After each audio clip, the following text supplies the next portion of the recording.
روزے کے بارے میں جو سوال بہت زیادہ پوچھے جاتے ہیں، الٹی آ گئی ہے، ابکائی آ گئی ہے، اس سے روزہ تو نہیں ٹوٹا، انجیکشن لگانا ہے، چوٹ لگ گئی ہے، خون نکل گیا ہے، خون لگانا ہے، انہیلر لینا ہے، تو الٹی آنے سے روزہ نہیں ٹوٹتا۔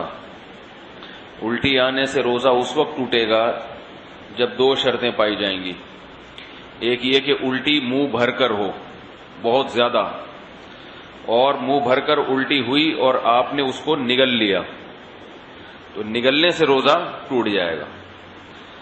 دوسری شرط یہ ہے کہ الٹی منہ بھر کر ہو، خود سے نہ ہو بلکہ آپ نے جان بوجھ کر کی ہو، منہ بھر کر اچھی طرح سے۔ منہ بھرنے کا مطلب یہ ہوتا ہے کہ اتنی زیادہ ہو کہ آپ اگر روکنا چاہیں تو وہ روک نہ سکیں، اس کو منہ بھر کے کہتے ہیں۔ ورنہ اب منہ ہر ایک کا جو ہے کیونکہ وہمی لوگ جو ہے نا، پھر وہ وہمی لوگ جو ہے نا وہ تنگ کرتے ہیں۔ وہمی کہتے ہیں اب مجھے پتہ ہی نہیں چل رہا کہ میرا منہ بھر کے ہوا ہے یا منہ تھوڑا ہوا ہے۔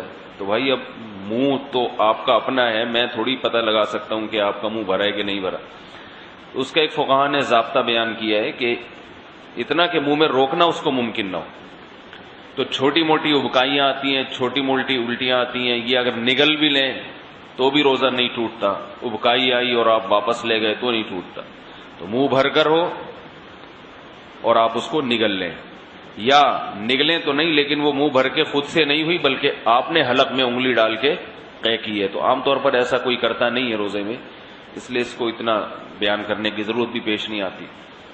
اس کے علاوہ گلوکوز چڑھانے سے، انجیکشن لگانے سے روزہ نہیں ٹوٹتا۔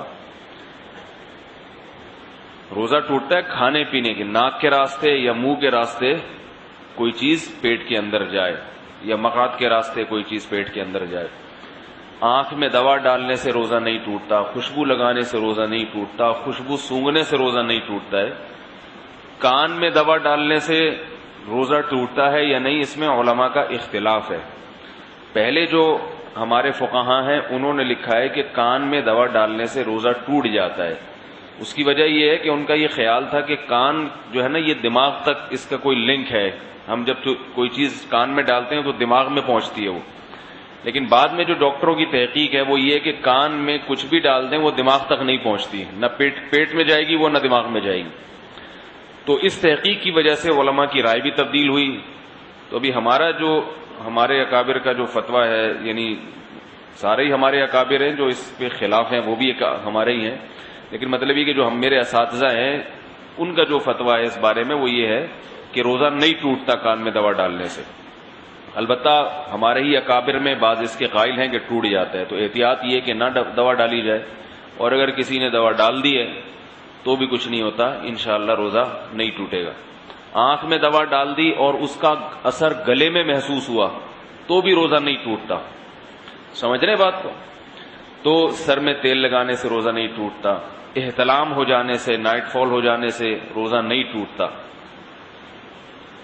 زوجہ کے قریب کوئی شادی شدہ آدمی گیا اور ڈسچارج ہو گیا تو روزہ ٹوٹے گا، ڈسچارج نہیں ہوا تو اس سے بھی روزہ نہیں ٹوٹتا۔